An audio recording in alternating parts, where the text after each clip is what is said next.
Pasta 48. Lei 48. Evite ter uma forma definida. Julgamento. Ao assumir uma forma, ao ter um plano visível, você se expõe ao ataque. Em vez de assumir uma forma que o seu inimigo possa agarrar, mantenha-se maleável e em movimento. Aceite o fato de que nada é certo e nenhuma lei é fixa. A melhor maneira de se proteger é ser tão fluido e amorfo como a água. Não aposte na estabilidade ou na ordem permanente. Tudo muda. A lei transgredida. No século VIII a.C., as cidades-estado da Grécia tinham crescido tanto e eram tão prósperas que ficaram sem terras para sustentar as suas crescentes populações. Então elas se voltaram para o mar, fundando colônias na Ásia Menor, na Sicília, na Península Itálica, até na África. A cidade-estado de Esparta, entretanto, não tinha acesso ao mar e estava cercada de montanhas. Sem poder alcançar o Mediterrâneo, os espartanos jamais foram um povo marítimo, atacando em vez disso as cidades vizinhas e numa série de conflitos brutais e violentos que duraram mais de 100 anos. Conseguiram conquistar uma imensa área com terra suficiente para seus cidadãos. Esta solução para seus problemas, entretanto, trouxe um outro bem maior: como manter e policiar os territórios conquistados. Os povos subordinados que agora governavam eram 10 vezes mais numerosos. Sem dúvida, esta horda se vingaria terrivelmente. A solução encontrada por Esparta foi criar uma sociedade dedicada à arte da guerra. Os espartanos seriam mais valentes, fortes e ferozes do que seus vizinhos. Só assim poderiam garantir a sua estabilidade e sobrevivência. Aos 7 anos de idade, o menino espartano era afastado da mãe e colocado num clube militar onde era treinado para lutar e passava por uma rígida disciplina. Os meninos dormiam em camas feitas de caniços e tinham direito apenas a uma roupa para usar durante um ano inteiro. Não estudavam nenhuma das artes. Na verdade, os espartanos baniram a música e só aos escravos era permitido praticar os ofícios necessários para sustentá-los. As únicas habilidades que os espartanos ensinavam eram as da guerra. As crianças consideradas fracas eram deixadas em cavernas nas montanhas para morrer. Não se permitia nenhum sistema de moedas ou comércio em Esparta. A riqueza adquirida, eles acreditavam, semearia o egoísmo e as dissidências, enfraquecendo a sua disciplina guerreira. A única maneira de um espartano ganhar a vida era com a agricultura, na maior parte em terras de propriedade do Estado que escravos, chamados ilotas, cultivavam para ele. A simplicidade dos espartanos permitiu que formassem a infantaria mais poderosa do mundo. Eles marchavam em ordem perfeita e lutavam com incomparável bravura. Suas falanges estreitamente cerradas venciam exércitos 10 vezes maiores, como demonstraram ao derrotarem os persas nas Termópilas. Uma coluna espartana em marcha aterrorizava o inimigo, parecia não ter pontos fracos. Mas, apesar de se mostrarem guerreiros poderosos, não estavam interessados em criar um império. Só queriam manter o que já haviam conquistado e defendê-lo de invasores. Décadas se passavam sem que houvesse uma única mudança no sistema que funcionara tão bem para preservar o status quo de Esparta. Ao mesmo tempo em que os espartanos desenvolviam a sua cultura guerreira, outra cidade-estado ascendia a igual importância, Atenas. Ao contrário de Esparta, Atenas tomara o caminho do mar, não só com o objetivo de criar colônias, como de fazer comércio. Os atenienses se tornaram grandes mercadores. A sua moeda, as famosas moedas de coruja, espalhou-se por todo o Mediterrâneo. Ao contrário de Esparta, os atenienses reagiam a todos os problemas com uma consumada criatividade, adaptando-se às ocasiões e criando novas formas sociais e artísticas num ritmo incrível. a sua sociedade era um fluir constante, e conforme aumentava o seu poder, passara a representar uma ameaça para os defensivos espartanos. Em 431 a.C., a guerra que entre atenienses e espartanos, que há tanto tempo vinha sendo cozinhada em fogo brando, finalmente explodiu. Durou 27 anos, mas depois de muitas viradas da sorte, a máquina de guerra espartana finalmente venceu. Os espartanos agora comandavam o império e desta vez não poderiam continuar dentro da casca. Se desistissem do que tinham conquistado, os derrotados atenienses se reagrupariam e avançariam sobre eles, e os longos anos de guerra teriam sido inúteis.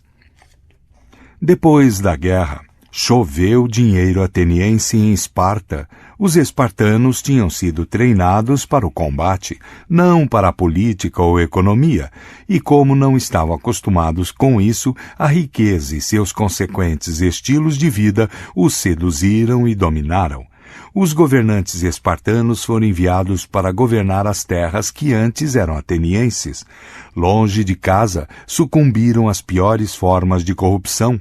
Esparta tinha derrotado Atenas, mas o estilo de vida fluido dos atenienses estava lentamente minando a sua rígida disciplina e afrouxando a sua ordem rígida. E Atenas, enquanto isso, adaptava-se à perda do seu império, tratando de prosperar como um centro cultural e econômico. Confusa com a mudança no seu status quo, Esparta foi enfraquecendo cada vez mais. Uns 30 anos depois de derrotar Atenas, ela perdeu uma batalha importante com a cidade-estado de Tebas. Quase da noite para o dia, esta nação, uma vez poderosa, entrou em colapso para nunca mais se recuperar. Interpretação. Na evolução das espécies, a armadura de proteção quase sempre foi sinônimo de desastre. Embora existam algumas poucas exceções, a casca com frequência se torna um impasse para o animal encapsulado nela. Reduz a atividade do animal, dificultando a sua busca de alimento e fazendo-o alvo de predadores mais velozes. Os animais que fogem para o mar ou para o céu e que se movem de maneira rápida e imprevisível são infinitamente mais poderosos e seguros. Diante de um sério problema, controlar uma população mais numerosa do que a sua, Esparta reagiu como um animal que desenvolve uma casca para se proteger do ambiente. Mas, como a tartaruga, os espartanos sacrificaram a mobilidade pela segurança. Eles conseguiram preservar a estabilidade durante 300 anos, mas a que custo?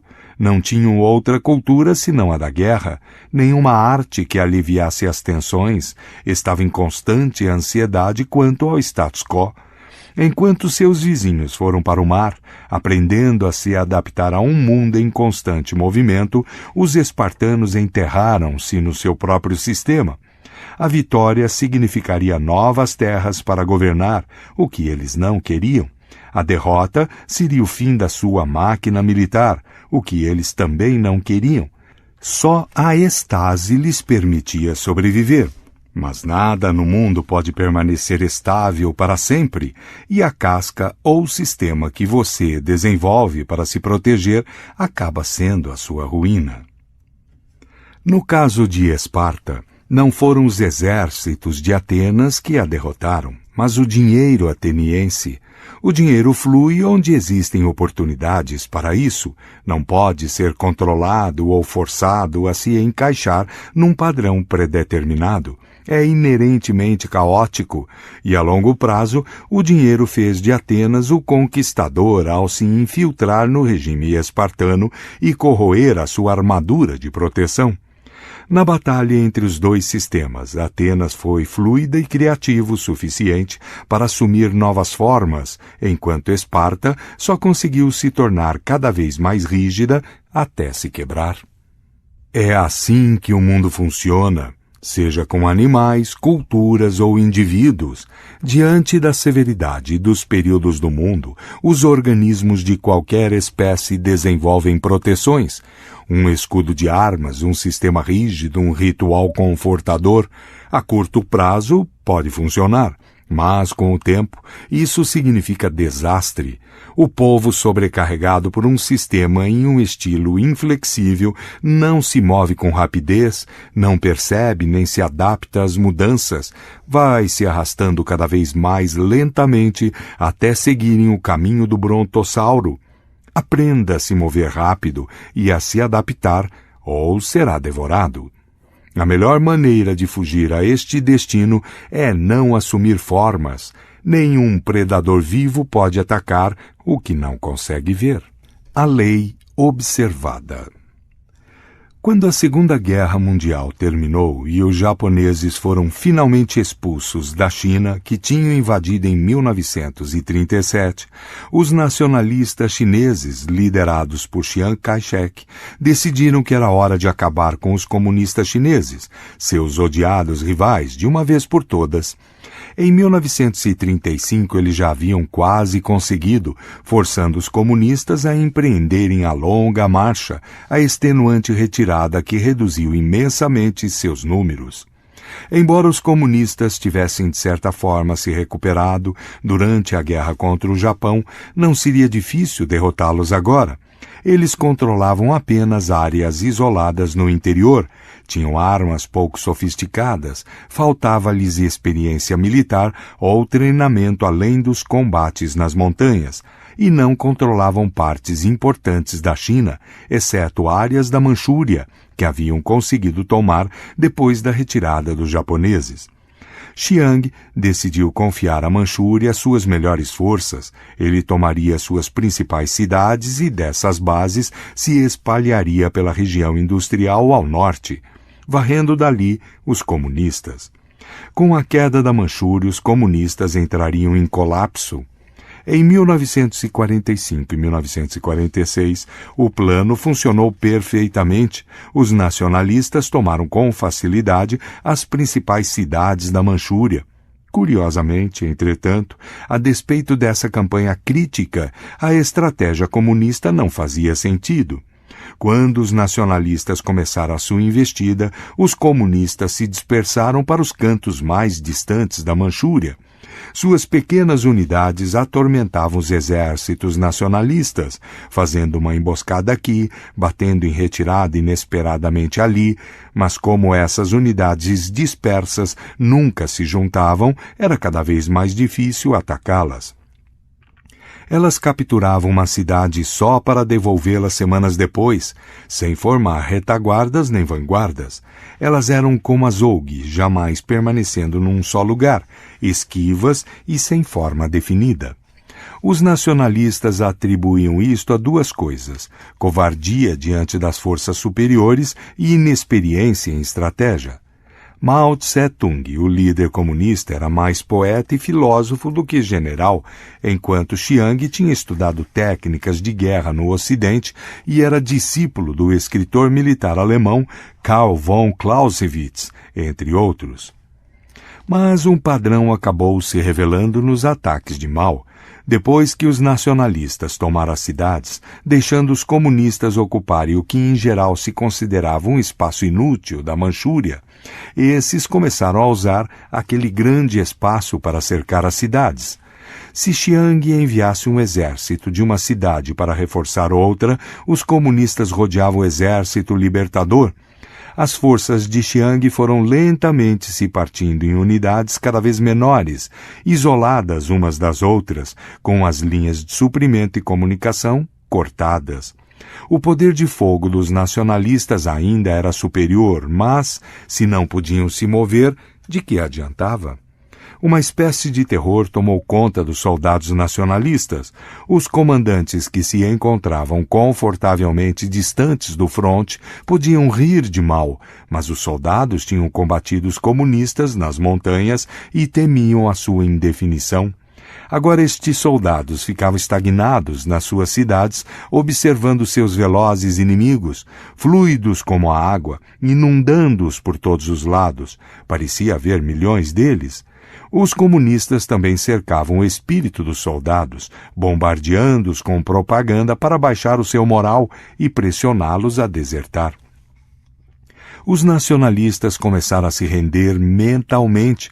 Suas cidades cercadas e isoladas começaram a ruir antes mesmo de serem atacadas diretamente. Uma após outra, elas foram caindo em rápida sucessão. Em novembro de 1948, os nacionalistas entregaram a Manchúria aos comunistas, um golpe humilhante para o exército nacionalista tecnicamente superior e que se mostrou decisivo para a guerra. No ano seguinte, os comunistas controlavam toda a China. Interpretação.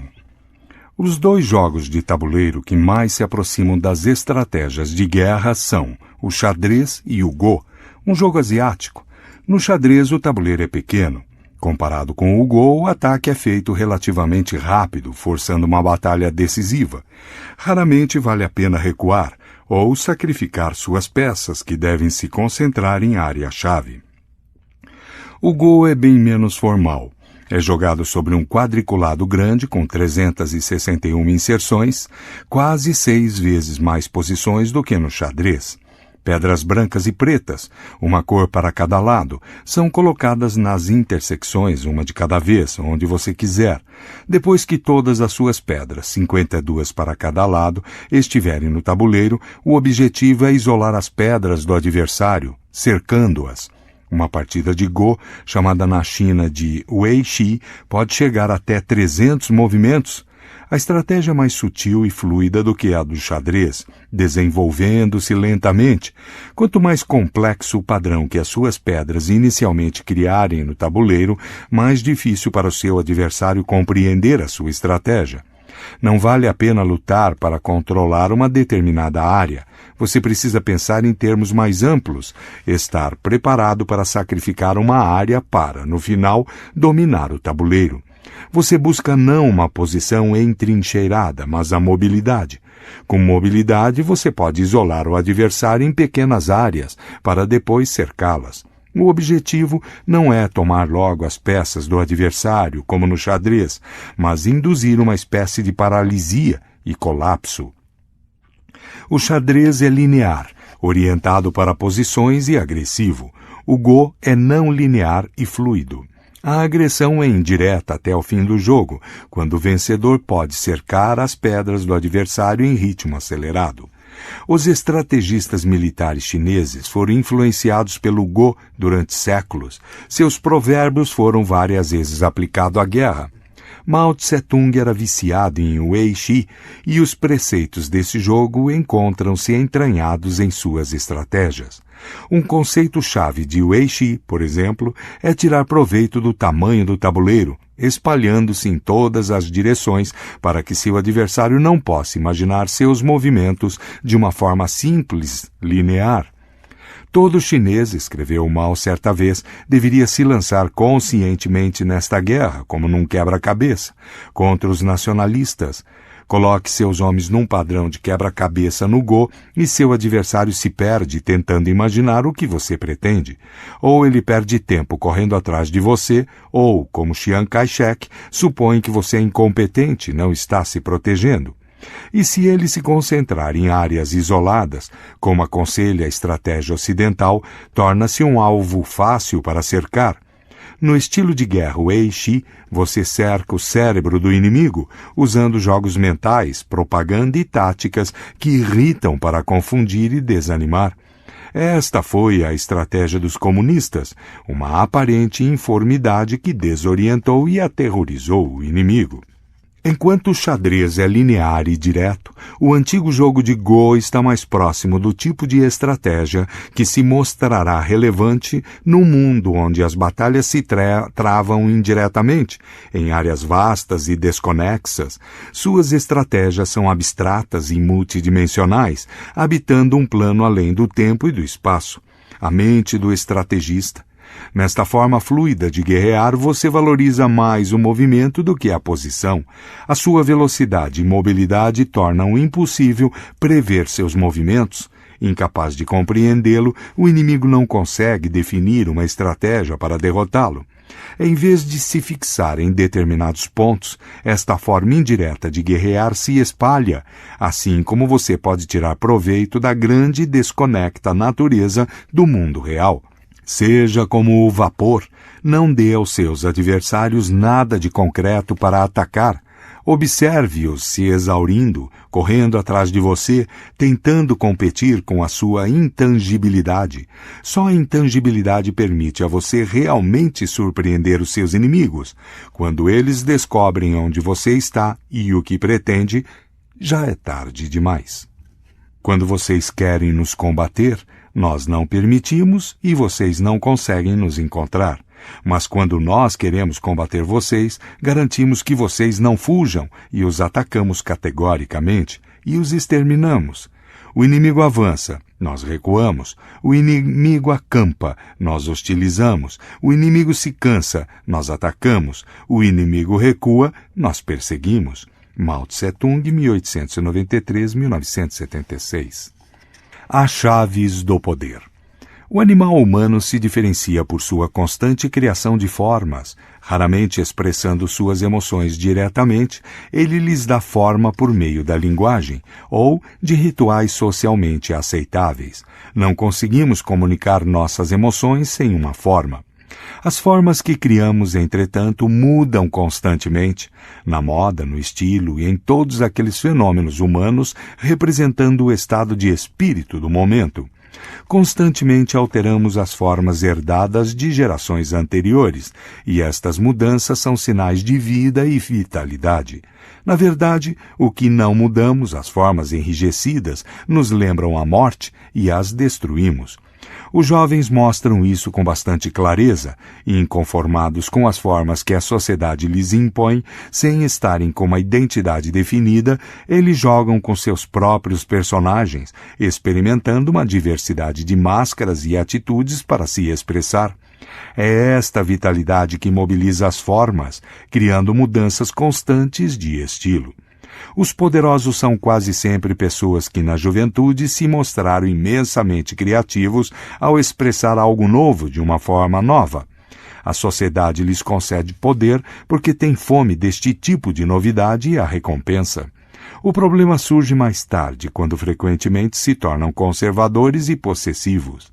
Não sonham mais em criar novas formas. Suas identidades estão definidas, seus hábitos congelaram e a sua rigidez os torna alvos fáceis. Todos sabem qual será o próximo movimento. Em vez de exigir respeito, eles evocam a monotonia. Saia de cena, dizemos, deixe que outro mais jovem nos divirta. Quando se tranca no passado, o poderoso é cômico, é uma fruta que passou do ponto, prestes a despencar do galho. O poder só pode prosperar se for flexível em suas formas. Não ter forma definida não é ser amorfo, tudo tem forma, isso é impossível de evitar. A informidade do poder é mais como a da água ou do mercúrio, que assume a forma do que a contém, mudando constantemente. Ela nunca é previsível. Os poderosos estão constantemente criando forma, e o seu poder vem da rapidez com que conseguem mudar. Sua falta de forma está no olho do inimigo, que não consegue ver o que eles pretendem e, portanto, não tem nada concreto para atacar. Esta é a principal postura de poder, impossível de agarrar, tão esquivo e veloz como o deus Mercúrio, que era capaz de assumir a forma que quisesse e usava esta habilidade para causar a maior confusão no Monte Olimpo. As criações humanas evoluem para a abstração, para serem mais mentais e menos materiais. Vê-se bem esta evolução nas artes, que neste século fizeram a grande descoberta do abstrato e do conceitual. Pode ser vista também na política, que ao longo do tempo tem se tornado menos obviamente violenta, mais complicada, indireta e cerebral. A arte de guerrear e a estratégia também seguiram o mesmo padrão. A estratégia começou na manipulação dos exércitos em terra, posicionando-os em formações ordenadas. Em terra, a estratégia é relativamente bidimensional e controlada pela topografia. Mas todas as grandes potências acabaram indo para o mar. em busca de comércio e colonização, e para proteger suas rotas comerciais tiveram de aprender a lutar no mar. A guerra marítima requer uma tremenda criatividade e pensamento abstrato, visto que as linhas estão constantemente mudando. Os capitães navais se distinguem por sua habilidade em se adaptar à literal fluidez do terreno e confundir o inimigo com uma forma abstrata, difícil de prever. Eles operam numa terceira dimensão, a mente. De volta à Terra, a arte da guerrilha também demonstra esta evolução para a abstração. T.E. Lawrence foi talvez o primeiro estrategista moderno a desenvolver a teoria que sustenta este tipo de guerra e a colocá-la em prática. Suas ideias influenciaram Mao, que descobriu nos seus escritos um fantástico equivalente do Weiqi. Lawrence estava trabalhando com árabes que lutavam pelo seu território contra os turcos. A sua ideia era fazer os árabes se confundirem com a vastidão do deserto, jamais proporcionando um alvo, jamais se reunindo em um só lugar. Conforme os turcos lutavam desordenadamente para combater este exército vaporoso, foram se desgastando cada vez mais, desperdiçando energia, indo de um lado para o outro. Eles eram superiores na potência de fogo, mas os árabes mantinham a iniciativa no jogo de gato e rato, não dando nada de concreto aos turcos, destruindo seu moral. A maioria das guerras foi guerras de contato. A nossa deve ser uma guerra de destacamento. Lawrence escreveu: tínhamos de conter o inimigo com a silenciosa ameaça de um vasto e desconhecido deserto, sem nos revelar até sermos atacados. Esta é a forma suprema de estratégia. A guerra de combates travados se tornou muito perigosa e cara. A dissimulação e indefinição têm resultados muito melhores com um custo bem inferior. O principal custo, de fato, é o mental, o exercício intelectual necessário para alinhar seus exércitos em padrões dispersos e avaliar mental e psicologicamente os seus adversários. E nada os enfurecerá e desorientará mais do que a indefinição. Num mundo onde as guerras de destacamento são a ordem do dia, a indefinição é crucial. O primeiro requisito psicológico para a informidade é aprender a não levar nada para o lado pessoal. Jamais revele defensividade. Quando age na defensiva, você mostra suas emoções, revelando uma forma nítida. Seus adversários perceberão que tocaram um nervo, um calcanhar de Aquiles, e voltarão a atacar repetidas vezes. Portanto, aprenda a não levar nada para o lado pessoal. Não deixe que ninguém o veja pelo avesso. Seja uma bola escorregadia impossível de agarrar, que ninguém saiba o que o atinge ou onde estão seus pontos fracos. Cubra o rosto com uma máscara indefinida e deixará furiosos e desorientados seus ardilosos colegas e adversários. O barão James Rothschild usava esta técnica. Judeu-alemão em Paris, vivendo numa cultura decididamente hostil aos estrangeiros, Rothschild jamais se julgou pessoalmente atacado ou se mostrou ressentido de alguma maneira.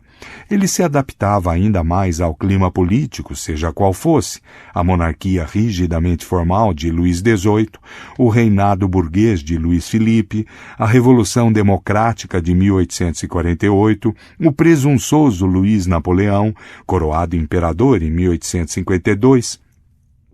Rothschild os aceitou a todos e se misturou a eles. Podia-se dar ao luxo de parecer hipócrita ou oportunista, porque era valorizado por seu dinheiro, não pela sua política. Seu dinheiro era a moeda do poder.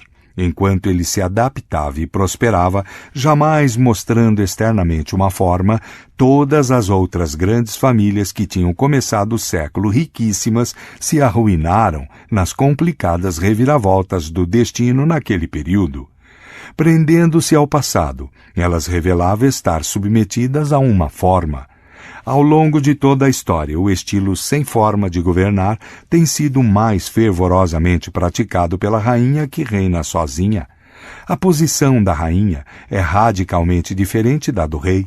Por ser mulher, seus súditos e cortesãos tendem a duvidar da sua capacidade para governar, da sua força de caráter. Se ela favorece um partido em alguma luta ideológica, dizem que está agindo emocionalmente. Mas se reprime as suas emoções e banca autoritária no estilo masculino, gera críticas piores ainda. Seja por natureza ou por experiência, portanto, as rainhas tendem a adotar um estilo flexível de governar que acaba quase sempre se mostrando mais eficaz do que a forma direta, masculina. Duas líderes femininas exemplos do estilo de governar sem forma definida são a Rainha Elizabeth da Inglaterra e a Imperatriz Catarina, a Grande, da Rússia. Nas violentas guerras entre católicos e protestantes, Elizabeth tomou o caminho do meio. Ela evitava alianças que a comprometessem com um dos lados e que, com o tempo, prejudicariam o país. Conseguiu manter o seu país em paz até estar forte o bastante para a guerra. Seu reinado foi um dos mais gloriosos da história devido à sua incrível capacidade de adaptação e sua ideologia flexível.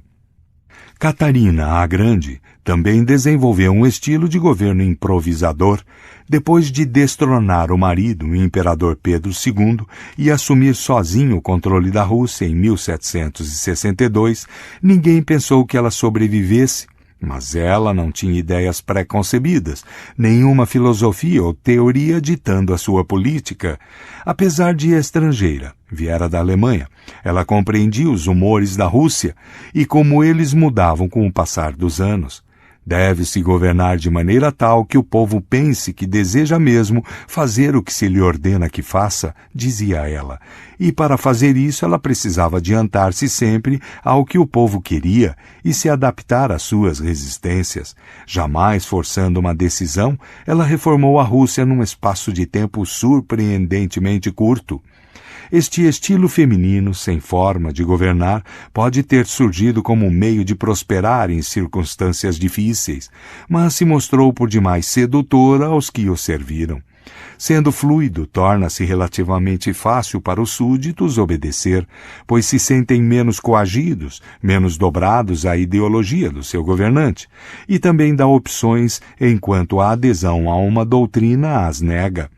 Sem compromisso com nenhum partido, ele permite ao governante indispor um inimigo contra o outro. Governantes rígidos podem parecer fortes, mas com o tempo a sua inflexibilidade irrita e os súditos descobrem logo como empurrá-los para fora de cena. Governantes flexíveis, informes, serão muito criticados, mas perdurarão e o povo acabará se identificando com eles, visto que são como seus súditos, mudando ao sabor do vento, abertos às circunstâncias.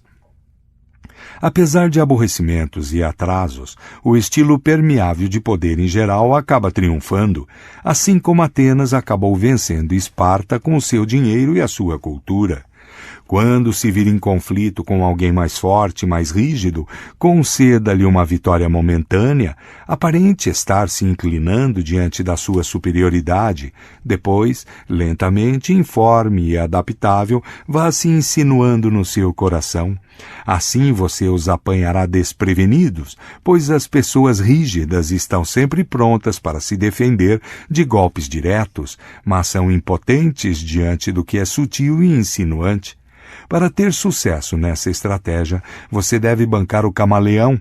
Adapte-se superficialmente, enquanto destrói o inimigo por dentro. Durante séculos, os japoneses aceitaram os estrangeiros cortesmente e pareciam suscetíveis às culturas e influências que vinham de fora. João Rodrigues, um padre português que chegou ao Japão em 1577 e lá viveu vários anos, escreveu: "Estou pasmo com a disposição dos japoneses em provar e aceitar tudo que é português. Ele viu japoneses nas ruas usando roupas portuguesas, com contas de rosário no pescoço e cruzes nos quadris. Essa atitude poderia parecer a de uma cultura fraca e imutável, mas a adaptabilidade dos japoneses, na verdade, os protegeu da imposição de uma cultura alienígena através de uma invasão militar. Ela seduziu os portugueses e outros ocidentais, fazendo-os acreditar que os japoneses estavam cedendo a uma cultura superior, quando, na verdade, os costumes estrangeiros eram apenas moda. Sob a superfície, a cultura japonesa prosperava. Tivessem os japoneses sido rígidos em relação às influências estrangeiras e tentado combatê-las, talvez sofressem os danos que o Ocidente causou à China. Esse é o poder da informidade. O agressor não tem nada a que reagir, nada a atacar. No processo evolutivo, ser grande é quase sempre o primeiro passo para a extinção. O que é imenso e inchado não tem mobilidade, mas deve estar sempre se alimentando. O menos inteligente frequentemente é levado a acreditar que tamanho é poder, quanto maior, melhor. Em 483 a.C., o rei Xerxes, da Pérsia, invadiu a Grécia, acreditando que poderia conquistar o país em uma única campanha. Afinal de contas, ele tinha o maior exército já reunido para uma só invasão. O historiador Heródoto estimou em mais de 5 milhões de soldados. Os persas planejavam construir uma ponte sobre o Helesponto para invadir a Grécia por terra, enquanto a sua armada, igualmente enorme, atacaria os navios gregos no porto, impedindo que fugissem para o mar. O plano parecia garantido, mas enquanto Xerxes se preparava para a invasão, seu conselheiro Artabanos alertou-o sobre sérias desconfianças. As duas maiores potências do mundo estão contra você, disse ele. Xerxes riu. Que potências se comparariam com seu exército gigantesco? Vou lhe dizer quais são, respondeu Artabanos. A terra e o mar. Não havia porto seguro suficientemente grande para comportar a frota de Xerxes. E quanto mais terra os persas conquistavam, e quanto mais extensas se tornavam as suas linhas de suprimento, mais desastroso seria o custo de alimentar este imenso exército. Achando que o seu conselheiro era um covarde, Xerxes deu prosseguimento à invasão. Mas, como Artabanos previra, o mau tempo no mar dizimou a frota persa, grande demais para se abrigar em qualquer porto. Por terra, enquanto isso, o exército persa destruía tudo no seu caminho, o que tornava impossível alimentá-lo, visto que a destruição incluía colheitas e silos. Era também um alvo fácil e lento. Os gregos praticaram todos os tipos de manobras dissimuladas para desorientar os persas. A derrota final de Xerxes nas mãos dos aliados gregos foi um imenso desastre. A história é um símbolo de todos aqueles que sacrificam a mobilidade pelo tamanho. Quase sempre vence quem é flexível e rápido, pois tem mais opções estratégicas. Quanto mais gigantesco o inimigo, mais fácil é levá-lo ao colapso. A necessidade de não termos uma forma definida cresce ainda mais com a idade, conforme tendemos a nos tornar mais definidos e adotar uma forma muito rígida. Ficamos previsíveis, sempre o primeiro sinal de decrepitude. E a previsibilidade nos faz parecer cômicos. Embora o ridículo e o desdém possam parecer formas suaves de ataque, são na verdade armas potentes e acabam minando as bases do poder. O inimigo que perde o respeito fica ousado, e a ousadia torna até o menor dos animais perigoso. A corte da França no fim do século XVIII, exemplificada por Maria Antonieta, estava tão irremediavelmente presa a formalidades rígidas que, no conceito do francês médio, ela era uma relíquia absurda. Esta depreciação de uma instituição com séculos de existência foi o primeiro indício de uma doença terminal, pois representava um afrouxamento simbólico dos vínculos do povo com a monarquia. À medida que a situação ia piorando, Maria Antonieta e o rei Luís XVI se apegavam cada vez mais rigidamente ao passado, o que apressou o seu caminho para a guilhotina. O rei Carlos I da Inglaterra reagiu similarmente à onda de mudanças democráticas que fervilhava na Inglaterra na década de 1630. Ele dispersou o parlamento e os seus rituais da corte foram ficando cada vez mais formais e distantes. Ele queria retornar a um estilo mais antigo de governo, adotando todos os tipos de protocolos fúteis. Sua rigidez só acentuava o desejo de mudança. Em breve, é claro, ele foi arrastado a uma guerra civil devastadora e acabou literalmente perdendo a cabeça. Com a idade, você deve confiar ainda menos no passado. Esteja alerta para que a forma que o seu caráter tomou não o faça parecer uma relíquia. Não se trata de imitar as modas da juventude, isso também é ridículo, mas a sua mente deve estar constantemente se adaptando a cada circunstância, até a mudança inevitável, quando chega a hora de dar a vez aos mais jovens. A rigidez só fará você parecer sinistro como um cadáver. Não se esqueça, entretanto, de que a indefinição da forma é uma atitude estratégica. Ela lhe dá espaço para criar surpresas táticas.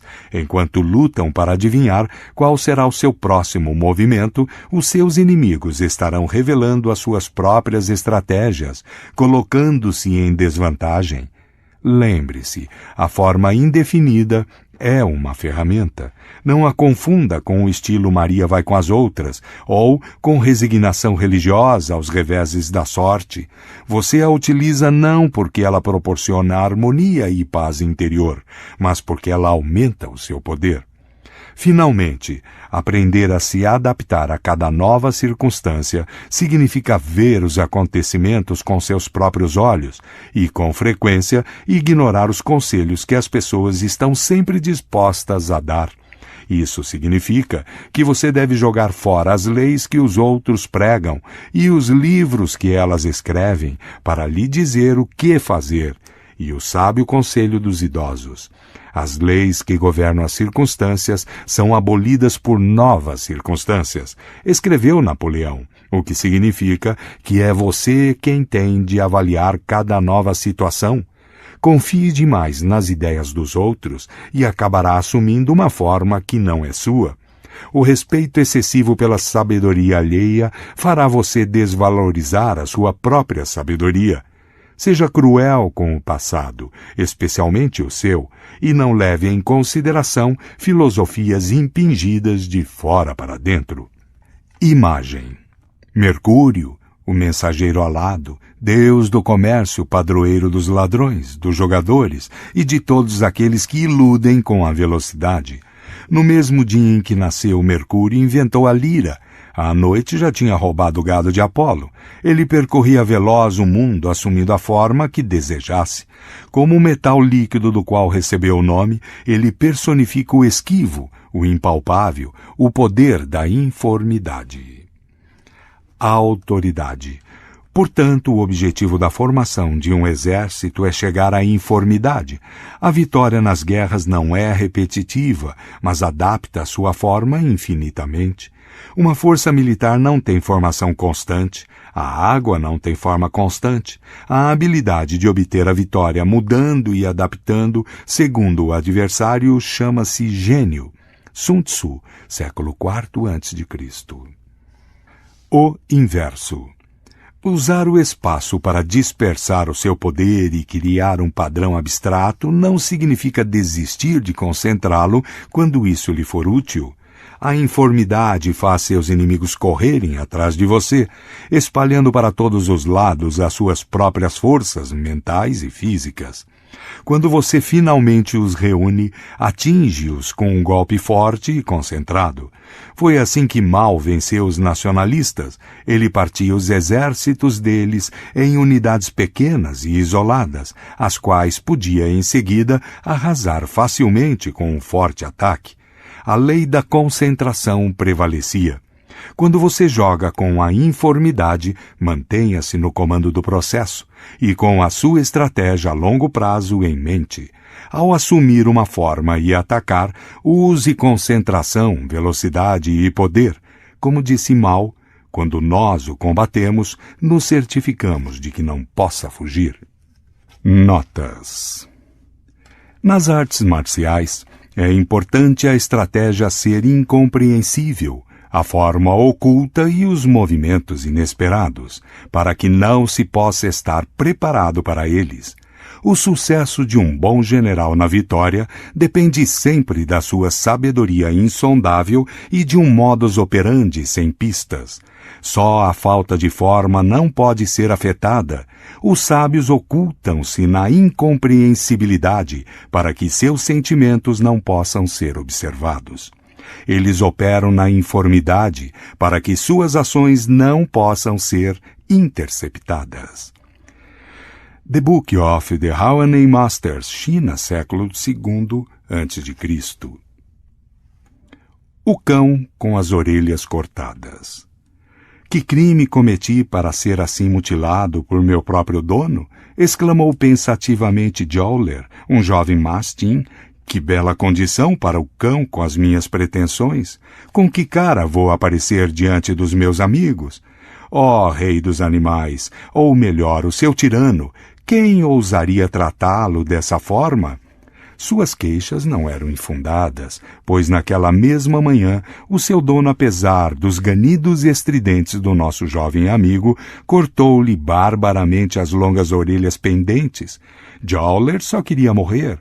Com o avançar dos anos, ele percebeu que a sua mutilação lhe fora mais benéfica do que prejudicial, pois, sendo naturalmente inclinado a lutar com os outros, teria diversas vezes voltado para casa com esta parte desfigurada em vários pontos. Um cachorro briguento sempre tem as suas orelhas dilaceradas. Quanto menos deixarmos que os outros nos agarrem, melhor. Quando só se tem um ponto a defender, este deve ser protegido de acidentes.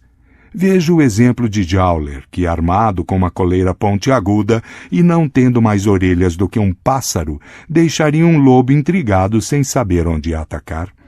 Fábulas, Jean de La Fontaine, 1621-1695. Um caminho sedutor e sempre fatal tem sido o desenvolvimento de um casco de proteção. Um organismo pode se proteger escondendo-se, fugindo rapidamente, atacando com eficácia, unindo-se para atacar e se defender de outros indivíduos da mesma espécie, e também encapsulando-se em placas e espinhas ósseas. Quase sempre a experiência da armadura falhou.